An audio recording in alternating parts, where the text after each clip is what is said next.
সত্যি এত সুন্দর যার শাশুড়ি মা আছে না, তার সেই বৌমার কপাল একদম মানে কি বলবো, চন্দন দিয়ে লেখা, চন্দন দিয়ে সাজানো, একেবারে ফুল চন্দন দিয়ে সাজানো, তাই না বন্ধুরা? তোমরাই বলো। না হলে পরে বৌমার কাছ থেকে মানে শাশুড়ির কাছ থেকে বৌমা পরকীয়া শিখে, হায় ভগবান হায় ভগবান। তো চলো, শাশুড়ি আর বৌমাকে নিয়ে কিছু কথা বলতেই হয়। তো চলে এলাম। কেমন আছো বলো সবাই? আশা করি সকলেই ভালো আছো, আমিও ভালো আছি। তো যেটা বলার জন্য এলাম, খুব দেখছি উঠেছে, আবার খুব দেখছি পটং পটং পটং পটং করে সতী মায়ের বক্তব্য পেশ করছে। সতী মা মিষ্টি মুখে এখন বলছে, আগে একটু তেড়ে ঝেড়ে লঙ্কা পোড়ার মতন করে বলতো, এখন একদম ভর্তা হয়ে গেছে রানীমা, এই সতী মা একদম এরকম এরকম করে লঙ্কা, বেগুন, তারপর তোমার পেঁয়াজ এরকম করে মেখে মেখে মেখে মেখে তোমাদের কাছে বলছে। আর যখন বলছে তখন অ্যাকচুয়াল ওটা ভর্তা, বুঝেছো তো? মানে সব মিশে চটকা করে প্রেজেন্ট করছে। তো তার মুখ থেকেই শুনলাম, তার আকার ইঙ্গিতেই শুনলাম যে আমাদের ছেলের বাবা, ছেলের বাবার মা বাবা, তারা নাকি একসাথে শোয় না কেন? এখানেই তো বিগ কোয়েশ্চেন, তাই না? ছেলের বাবা মা আলাদা শোয়, তার কারণ হচ্ছে ছেলের মা পরকীয়া করতো। কী অবস্থা, তাই না? ওরে দালাল, তোর মুখটা যদি সামনে পেতাম না আমরা রে, সত্যি বলছি কী কী যে করতাম সেটা এখনও পর্যন্ত বলতে পারবো না। বিশ্বাস কর, এই যে তোর এই সত্যি সত্যি ভাবটা না, এই সবার সাথে একটু মিলমিশ করে নেওয়ার চেষ্টা, গা না জ্বলে যাচ্ছে আমার। বিশ্বাস কর, আমার গাটা কিন্তু কিরকির কিরকির করে জ্বলছে আর জ্বলছে। মানে তুই তুই তুই কোনো দিন, এক কুকুরের লেজ বলে তো একটা কথা আছে না, সেটা কোনো দিন সোজা হয় না, এরকমই থাকবে। যেই তুই টেনে এরকম সোজা করবি, এমনকি অনেকে আমি দেখেছি দড়ি দিয়ে বেঁধেও রাখার চেষ্টা করে, ইট ঝুলিয়ে দেয়, কিন্তু না, ওই ইট খোলার পরেই আবার টুই টুই এই হয়ে যায়। তুই হচ্ছিস সেই পদার্থ।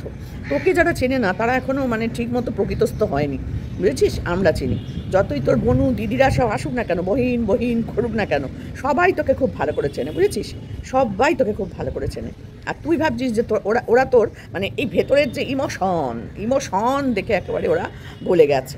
না, কেউ বলেনি, সবাই জানে তুই কী জিনিস, সবাই। তোর বোনুও জানে, তোর বহিন, তোর দিদি, সবাই জানে, সবাই। কারণ তুই নিমেষের মধ্যে ছোবল মারতে পারিস, সেটা ওরা আমাদের থেকেও মনে হয় ভালো জানে, বুঝেছিস? নাহলে কারোর শ্বশুরের সাথে বউকে শুয়ে দিয়েছিস, সেই তোর আবার বনু হয়ে গেল। সত্যি আমরা অবাক হয়ে যাই, এগুলো দেখলে আমরা অবাক হই, এই আর কি, আর কিছু না। তো যাই হোক, ভালো কথা। যাকে পতিতা কাজলদানি করে দিন রাত্রির নোংরামো করেছিস, মেয়েকে ছেলেকে নিয়ে বলেছিস, সেই আবার তোর দিদি হয়ে যায়। তো স্বাভাবিক, এগুলো হবেই, আমাদের সাথে হবে না। কি আশ্চর্য বল। যাই হোক, সেটা বড় কথা নয়। বড় কথা যেটা, সেটা হচ্ছে তুই এই কথাটা তোর মুখ থেকে, তোর মন থেকে, তোর চিন্তার মানে জায়গা থেকে কী করে বেরোলো বলতো, যে একটা শাশুড়ি পরকীয়া শিখিয়েছে বৌমাকে। আমি সব কিছু ছেড়ে দিলাম, অন্য কোনো ভিডিও নিয়ে কোনো কথা বলার নেই, আমার ইচ্ছাও নেই, কিন্তু আমার এই কথাটা শোনার পর মনে হলো না, এই কথাটা তো বলতেই হয়। তার বাবা মা একসাথে শুতো না, তার বাবা শুতো সেই ভাঙা চোরা ঘরে, যেখানে আর কি কোনো আরশোলাও থাকতে পারে না, ওরকম একটা ঘরে আমাদের ছেলের বাবা থাকতো। ছেলের বাবা মানে কে সেটা তোমরা বুঝতেই পারছো। তো উনি নাকি ওখানে থাকতেন, তো থাকতেই পারে। আমিও আমার বাবা মাকে, মানে আমার যখন থেকে মোটামুটি একটু জ্ঞান হয়েছে তবে থেকে দেখিনি একসাথে শুতে। কোথাও বেড়াতে গিয়ে একসাথে থাকলো সেটা আলাদা কথা। আমরা যখন বিয়ের পর বাবা মাকে নিয়ে বেড়াতে গেছি, তখন বাবা মাকে একটা ঘর দিয়েছি, আমি আমার হাজব্যান্ড একটা ঘরে থেকেছি, আমার বাচ্চা একটা ঘরে থেকেছি।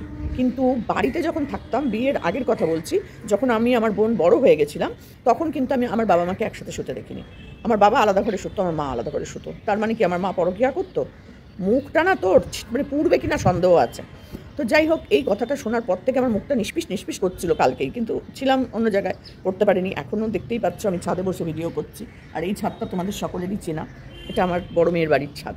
তো সেখানেই রয়েছে যে কালকে আমি এসেছি রাত্রিবেলা এখানে। তো যাকে সেসব পরের কথা, যেটা বলতে এসেছি সেটা হচ্ছে যে কারোর শাশুড়ি পরকীয়া করছে, আর সেই দেখে দেখে বৌমা পরকীয়া করা শিখেছে। তাও শাশুড়ি পরকীয়া করলেও সংসারটা ছেড়ে তো যায়নি, তা বৌমা তো চারকাঠি ওপর দিয়ে চলে গেল। একেবারে যে ছেলের হাত ধরে আরব সাগরে ভাসবে বলে গেছিলো, সেই ছেলে তো ওকেই ডুবিয়ে দিয়ে চলে গেছে, ওকে একবারে শুকনো মাটিতে ডুবিয়ে দিয়ে চলে গেছে। এবার বল কি বলবি? এবেলা ওর খারাপ ছেলে, আর সেই ছেলেকে তুই প্রমোট করতিস কী করে? প্রত্যেকবার দেখেছি একই জিনিস, প্রত্যেকবার। আগের বার হচ্ছে মন্দির আর রাহুলকে প্রমোট, এবারে তো আবার ফগলুকে প্রমোট।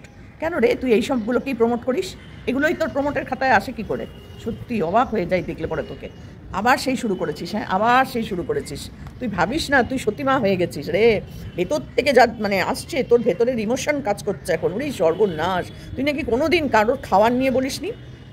মনে আছে তোর বাড়িতে খেতে যাওয়ার পর তুই কী বলেছিলি আমাকে আর গীতাদিকে আর ইয়েকে, জয়িতাকে? ভুলে গেলি? আমার মনে হয় যারা তোর ওই ভিডিওগুলো দেখেছিল তারা মনে হয় কেউ ভোলেনি, তখনকার দিনে যারা দেখতো ওই ভিডিওগুলো, আমার মনে হয় তারা কেউ ভোলেনি। কারণ আমরা খেয়ে আসার পর যখন তোর বিরুদ্ধে কথা বলতে শুরু করলাম, তখন তুই কী বলেছিলি? পেটে পাড়া দিয়ে আমাদের খাবারগুলো তুলে নিয়েছিলি, মনে আছে? সেগুলো আর বলছিস আমি কোনোদিন কারোর খাওয়া দাওয়া নিয়ে কিছু নেই, খাওয়া দাওয়া বলা মানে মহাপাপ, এই পাপ। তুই বলিসনি যে আমার এত ভালো দিনে এই বুড়ি বিধবা বুড়িগুলোকে ডেকে নিয়ে এসে খুব মানে ইয়ে করেছি, আমার বাড়িতে খেয়ে গিয়ে আমারই নুন খেয়ে গিয়ে আমার নামেই বদনাম করতে বসেছে, এসব কথাগুলো তুই বলিসনি? ভুলে গেছিস? এই বুড়িগুলোকে মাছ মাংস খাওয়াতে নেই, খাওয়া দিতে নেই, এই বুড়িগুলোর মাথা ন্যাড়া করে সাদা থান পুড়িয়ে অন্ধকার ঘরে ঢুকিয়ে রাখা উচিত, খাওয়া বন্ধ করে দিয়ে। বলিসনি কথাগুলো? হ্যাঁ, নকশা মারতে বসে পড়েছিস নাকি হঠাৎ করে সতীমা? আমরা না কিচ্ছু ভুলিনি, এগুলো ভুলে যাস না। আর সব থেকে অবাক লাগছে দেখে তোর ওই দিদি আর বনু, যাদেরকে তুই দিদি আর বনু বলে এত ঢং করছিস না, তারাও জানে তুই কী জিনিস তারাও জানে। জানি না, তারপরেও তাদের হয়তো আবার তোর মতনই হয়তো একটু ভেতরের ইমোশন কাজ করছে আর কি, জানি না। সেটা নিয়ে আমার কোনো বক্তব্য নেই, যার যা খুশি সে তাই করুক, তাতে আমাদের কোনো কিচ্ছু যায় আসে না। শুধু আমার বক্তব্য যেটা, সেটা হচ্ছে তোকে নিয়ে। কী করে এই কথাগুলো তোর মাথার মধ্যে আসে? হ্যাঁ, যে শাশুড়ি আলাদা সুতো বলে বা শ্বশুর শাশুড়ি আলাদা সুতো বলে শাশুড়ি মানে কি পরকীয়া করত। আর ওই পালতু পিসো তো দুদিককার পিসো, ও তো মানে না ঘাটকা না ঘাটকা। দেখেছিস তো এখন ওদের আসা যাওয়াটা বন্ধ হয়ে গেছে। হ্যাঁ, কারণ যে কারণে ও নিজের দিদি যাকে টিপ করতে নিয়ে মানে ভাইফোঁটা না থাকা সত্ত্বেও ভাইফোঁটা নিতে এসেছিল, সেই দিদি সব কিছু জানতে পারছিল বলেই দিদিকে সরিয়ে দিয়েছে। সেই দিদি সব কিছু জেনে ফেলছিল বলেই তো দিদিকে সরিয়ে দিয়েছে, নাহলে ওই দিদি তো বেশ ভালো অবস্থাতেই ছিল ওখানে। তাদের সব দুঃখ কষ্টে ঝাঁপিয়ে পড়েছে ওই দিদি, যেটা আর কোনো দিদি করতে পারেনি। অনেক কথা শুনতে হচ্ছে, অনেক অপমান শুনতে হচ্ছে, তারপরেও সেই দিদি কিন্তু পাশ থেকে সরেনি, কিন্তু সরিয়ে দেওয়া হলো। তার কারণ অন্য। এবার আমরা সবসময় মাকে দোষ দিই, মার যেমন দোষ আছে সেরকম বাবারও দোষ আছে প্রচুর, বাবারও প্রচুর দোষ। সেটা তো আমরা দেখতে পাচ্ছি চোখের ওপরে। বাবাকে তো মানে আমরা চোখ বন্ধ করে বোধহয় বিশ্বাস করতাম, ভরসা করতাম। বাবা যে এরকম কাজ করছে তলে তলে, সেটা তো প্রথমে আমরা কেউই বুঝতে পারিনি, কেউই না। কিন্তু পরপর যেসব ঘটনাগুলো চোখের সামনে আসছে, সেসব ঘটনা দেখার পর মাকে বলতে পারলে বাবাকে বলতে পারবো না, এরকম মানসিকতা তো আমার অন্তত নেই।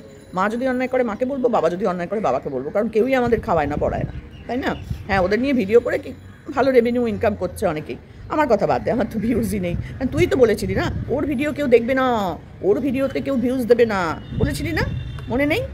দেখেছিস, দেয় না কেউ, তোর কথা শুনেছে। কি ভালো মেয়ে সত্যি, তুই ভালো করতে পেরেছিস কোনোদিন কারোর উপকার করতে পেরেছিস? হ্যাঁ, পেরেছিস। যখন ম্যান্ডি বাড়ির থেকে বেরিয়ে যাচ্ছিল, তখন তুই তার মাথাটা কাঁধের ওপর তুলেছিলি, একমাত্র তুই। দেখ কী উপকারটাই না করেছিস, একটা সমন বাড়িতে চলে এসেছে, আবার এই টিনার উপকার করতে গেছিস। এবার দেখ, আবার বেশি উপকার করলেই তো তোকে আবার পুরস্কার দেওয়ায় না, সবাই সব পুরস্কৃত করে তোকে, বেশি উপকার করেছিস। এই যে আমাদের কণিকা, মামুনি, ওদের চরিত্রগুলো তুই একেবারে সবার সামনে তুলে এনে দেখেছিস তো কী উপকার করেছিস। সেই উপকারের ফলস্বরূপ তোর এখনও পর্যন্ত চলছে আর চলছে। সত্যি আমি অবাক হয়ে যাই, কেন যে তোকে এরা এরকমভাবে মানে করে না, আমি অবাক সত্যি বলছি। আর তার থেকেও বড় কথা, তুই শ্বশুর শাশুড়ির আলাদা শোয়াটাকে যদি এইটা দেখিস, তোর শ্বশুর শাশুড়ি আলাদা শোয় না, কারণ তারা একদম নির্ঝঞ্ঝাট একা মানুষ। কারণ তুই তো ছেলেটাকে তো ঘাড় মোটকে রেখে দিয়েছিস, ছেলেটা তো তাদের মধ্যে যেতেই পারে না। তো সেই কারণে তারা কি করবে, বুড়ো বুড়ি একসাথে থাকতে হয় বাধ্য হয়ে। ওরকম যদি সবাই মিলে থাকতো না, যদি ওদের চক্ষু লজ্জা থাকতো বা একটা মানে নিজস্বতা আবার থাকতো, তাহলে হয়তো ওরাও দেখতিস আলাদা শোতো। আবার অনেকে একসাথে শোয়, সেটা বড় কথা নয়, শোয়াটা বড় কথা নয়। আলাদা শোয়া মানেই সে পরকীয়া করে এটা নয়। আমি আমার মা বাবাকে দেখেছি আলাদা শুতে, আমার বাবা আলাদা শুতো। কারণ আমাদের ঘরে যে খাটটায় আমরা শুতাম, সেই খাটটায় 4 জন হতো না, কারণ আমরাও তো লম্বা, আমরা 4 জনেই লম্বা, হতো না।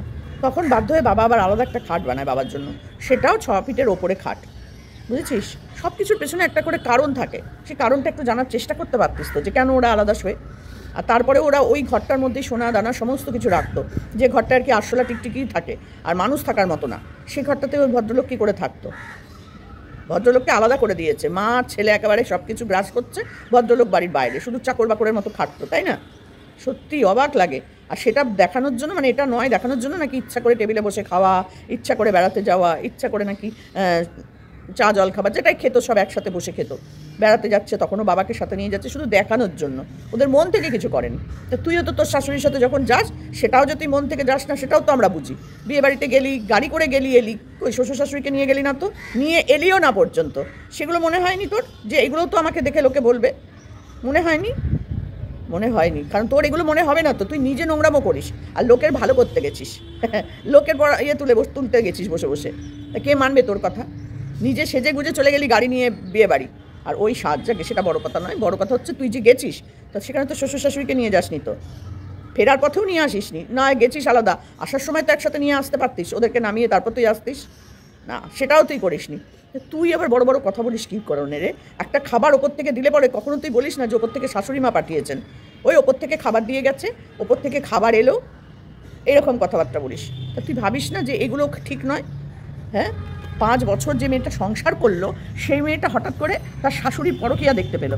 তা আগেই 5 বছর ধরে কী করছিল? পাড়ায় খবর নেয়নি? ওর মা এসে যে 5 দিন 6 দিন ধরে ছিল, বিয়ে দেওয়ার জন্য ছেলে দেখতে এসেছিলো, ছেলের বাড়ি দেখতে এসেছিলো, তা 5 দিনে একটু খোঁজ টোজ নেয়নি? এটা কি চোখ বন্ধ করে বিশ্বাস করে ফেলেছিল? মেয়ের বিয়ে দিতে গেলে তো চারিদিক থেকে খোঁজ খবর নিতে হয়, সেটা নিতে পারেনি। এত বাবার সোর্স, সেখানে পারেনি করতে। নকশা না কম মার, একটু একটু কম মার, বুঝেছিস তো? লোকের নামে বলতে যাওয়ার আগে একবার ভেবে দেখিস। আর বৌদিকে নিয়ে তো খুব উৎফুল্ল তুই, তাই না? কেন বৌদিকে নিয়ে উৎফুল্ল কেন? পারিসনি যে মেয়েটা বাড়িটা ছেড়ে চলে গেল তাকে বোঝাতে? কেন কেন পারিসনি? একটা সংসার জোড়া লাগাতে পারিস না? ছাড়খাড় করতে পারিস? তখন মনে হয়নি যে এই সংসারটা একটা বাচ্চা মেয়ে, চলো একে আমরা সবাই মিলে বোঝাই? যখন আমরা বোঝাতাম তখন আমরা খারাপ ছিলাম, তাই না? তখন আমরা মানে ওই সংসারটা জোড়া লাগানোর চেষ্টা করতাম, সবাই বলতাম বাচ্চাটাকে ফেলে চলে গেছে। যার যাওয়ার না, যে সে যদি সত্যি নির্যাতিত হয়ে যেত না, তাহলে সবার আগে বাচ্চাটাকে নিয়ে যেত। 5 বছর ধরে ওখানে মার খেয়ে পড়েছিল মুখ বন্ধ করে, অথচ বাচ্চাটার কথা তার একবারও মনে পড়লো না বেরোনোর সময়। ও বাচ্চা নেবে না বলেই বেরোয়নি, বুঝেছিস? আমরা বুঝি না আমাদের সন্তান আছে, বুঝেছিস?